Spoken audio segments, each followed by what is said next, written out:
Assalamualaikum warahmatullahi wabarakatuh dan salam sejahtera kepada semua pelajar dan pendengar.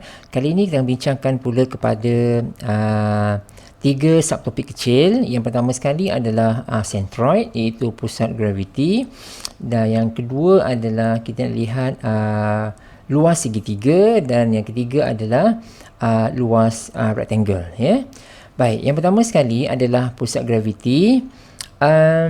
Bila kita bincangkan mengenai pusat graviti ini, idea untuk menentukan pusat graviti bagi sebuah segitiga, segitiga ABC, sebenarnya dia melibatkan penggunaan titik pembahagi sebelah dalam. Kita dah belajar pasal mengenai perkara ini dalam teaching video sebelum ini. Jadi idea dia, the overall idea adalah datang daripada yang ini. So saya tak ada terangkan secara detail macam mana kita nak menggunakan ini untuk centroid, tapi kita nak ringkaskan kepada formula yang kita nak gunakan.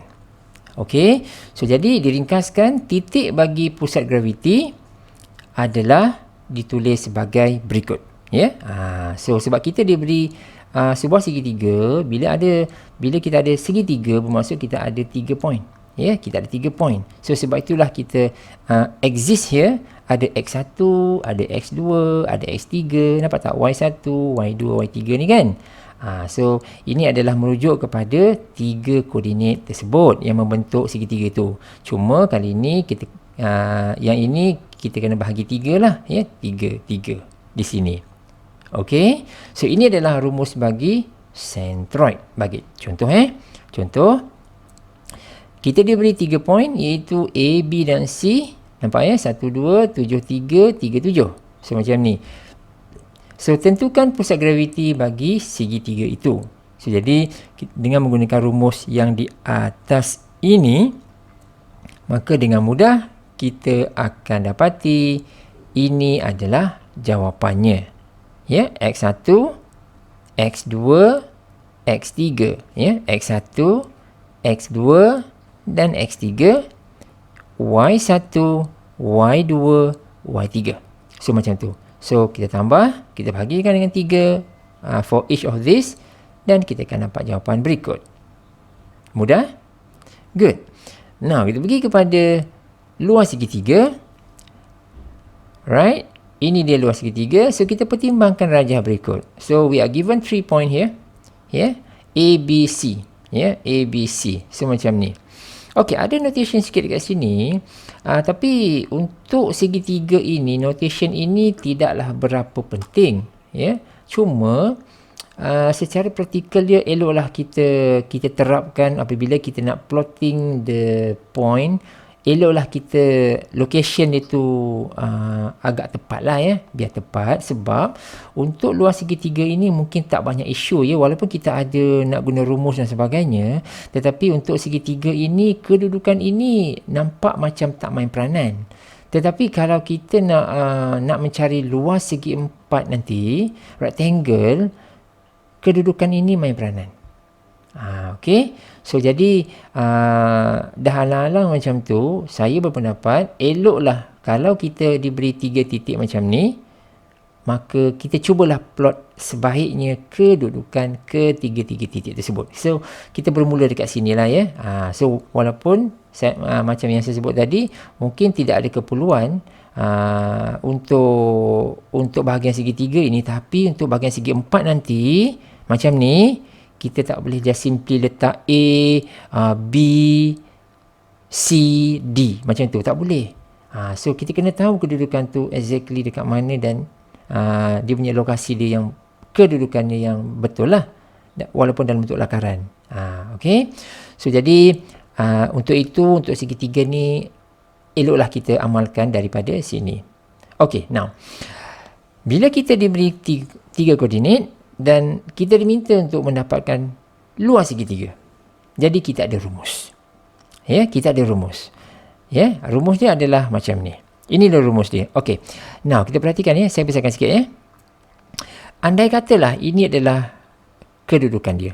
A, B dan C.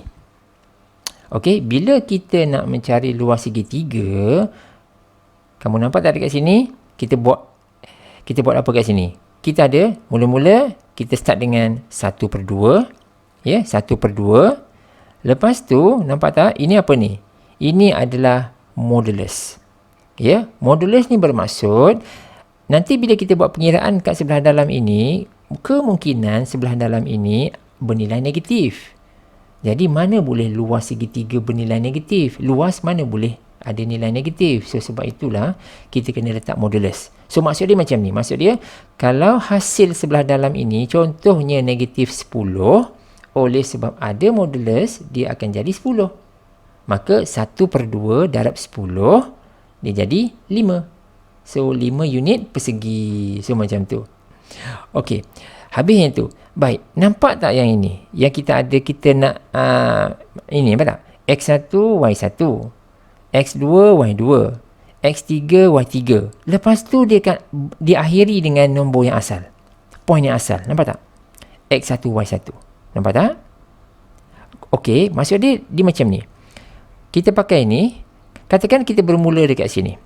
Ya, kita mula kat sini, maksud X1, Y1, lepas tu X2, Y2, lepas tu X3, Y3, lepas tu kita ambil balik yang asal ini. X1, Y1. Nampak tak? Dia akan repeat tau. Dia akan repeat yang last kali tu. So, X1, Y1, X2, Y2, X3, Y3, X1, Y1 balik. Okey, soalannya sekarang, boleh tak kalau kita nak start, kita tak nak start daripada A, kita nak start daripada B? Jawapannya boleh. Kita boleh guna ikut aturan mana-mana satu sekalipun. Okey, contoh saya ambil B. Ya, B. Tapi saya nak rotatekan B tu pergi sini. Saya nak buat B, A, C, B balik. Nampak tak? Dia mesti patah balik kepada asal. B, A, C, B. Ataupun kalau kita nak ikut yang ini, B, C, A, B pun boleh. Macam A tadi kan? Macam A tadi, kan kita buat macam ni kan? A, B, C, A. Boleh tak kita buat macam ni? A, C, B, A. Jawapannya boleh. Tak ada masalah. Okey, asalkan kita patah semula kepada titik yang asal. So, semua sekali ada 4 lah. Ada 4 koordinat. Boleh? Alright. Okey, so sekarang ni, nampak tak arah anak panah ni? Satu color merah, satu color biru. Nampak tak? Dan nampak tak kat sini? Saya cuba nak simpulkan dari dalam bentuk diagram sebenarnya. Bukan diagram lah. Dalam bentuk visual. Supaya senang kita faham. Saya tulis sini apa? Semua yang merah tolak semua yang biru. Nampak tak? Nampak tak? Semua yang merah tolak semua yang biru. Maksud dia, yang merah ni kita kena darab. Macam ni Lepas kita parking elok-elok dekat sini, kita parkingkan X1, Y1, X2, Y2, X3, Y3, X1, Y1 semula. Dah parking elok-elok. Now kita nak mulakan operasi kita. Kita kena darabkan nombor-nombor yang color merah ini. Boleh? X1 darab Y1 tambah X2 darab Y3 tambah X3 darab Y1. Boleh? Itu satu bahagian. Lepas tu tolak. Yang biru pun sama juga. Y1 darab X2 tambah X2 darab X3 tambah Y3 darab X1. Dekat sini. Nampak? So maksud dia ada dua hasil lah. Hasil yang merah tolak hasil yang biru. Ya, semua hasil yang merah, hasil tambah semua hasil yang merah, tolak hasil tambah semua hasil yang biru. Nampak tak? Itu cara dia. So, lepas tu kita nilaikan dia kat sini, kita kirakan dia, tengoklah dia positif ke negatif. Kalau positif, okey lah. Kalau negatif, kita positifkan sebab kita ada modulus. Boleh? Bagus. Now, contoh ni. Sekarang kita ada segitiga. Tentukan luas segitiga dengan bucu-bucunya P, Q dan R. 42, negatif 24, 08. So, sekarang ni ikut kita lah. Kita nak pakai yang mana satu. Okey? Nak pakai yang mana satu. Ikut hala mana pun tak kisah. Okey, kalau kita bermula dengan P, maksudnya kita kena berakhir dengan P. Nampak tak dekat sini? Saya ambil 42 kan? 42 kat sini. Dan dia akan berakhir dengan 42 juga. Nampak? So jangan lupa 1/2 kat luar ni, ya. Dan jangan lupa ada modulus kat sini. Dan kita isi macam biasa. Ya, kita akan guna ketiga-tiga ini. Dan kita jangan lupa, jangan lupa satu lagi benda, ya. Jangan terbalik, ya. Ini jangan terbalik. Jangan merah ni kita terlupa warna, ya. Yang merah ni kamu jadi biru, yang biru ni jadi merah, ya. So jangan macam itulah. So jadi merah kena merah. Ni nampak ni yang turun ini kena turun dulu. Yang turun. Lepas tu naik macam tu. So jadi maksud dia yang ini kena turun lah. Saya besarkan sikit So mana? Ini turun. Nampak? Lepas tu naik macam tu. Nampak tak?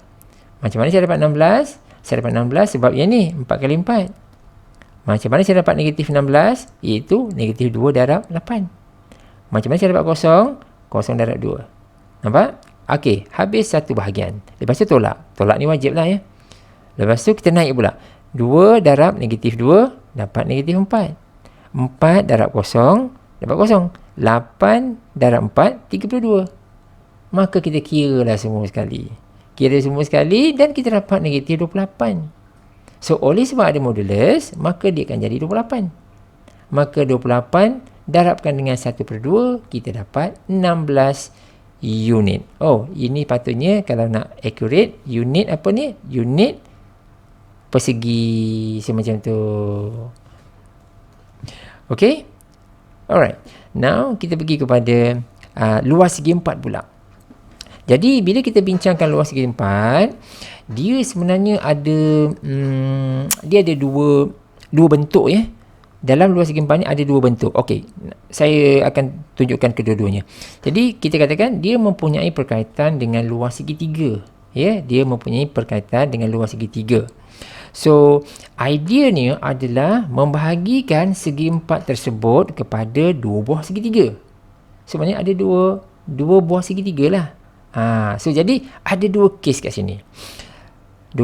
Nampak ni? Satu ni jika dia adalah segi 4 selari. Macam ni. Ya? Segi 4 selari, yang ini senang.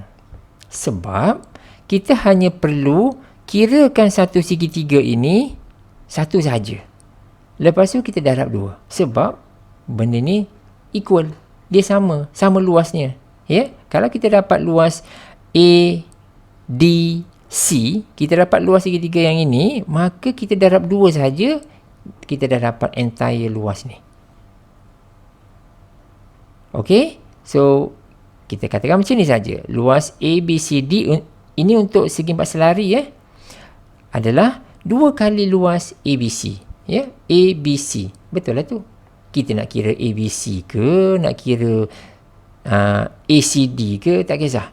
Ya, kita kira satu segitiga, lepas tu kita darab 2. Ataupun kalau nak buat cara lama pun boleh.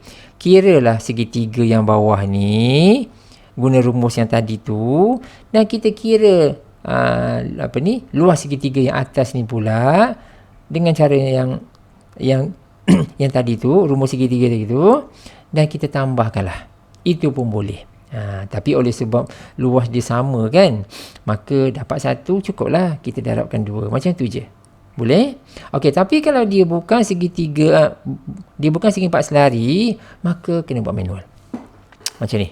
Kalau dia kita pertimbangkan rajah segi 4 A, B, C, D macam ni, nah, kita nampak pun dia dah memang confirm dia bukan segi 4 selari, maka kita kena buat 2 secara berasingan. Boleh? So maksudnya kita buat macam ni lah. Luas segi 4 ABCD ni adalah luas segi 3 ABC ni, ABC yang atas ni, kira satu, tambahkan dengan luas segi 3 ACD. So ada 2 segi. Dia ada 2 luas segi 3 yang kita kena buat. So rumus luas segi 3 tadi tu kita kena buat 2 kali. Dia tak macam segi 4 selari tadi. Yang segi 4 selari tadi tu mudah sebab luas dia is identical. Ini tidak identical. Kita kena buat satu persatu ya, sebab masing-masing luas adalah berbeza. Okey guys, so saya rasa sampai sini dulu teaching video kita kali ini.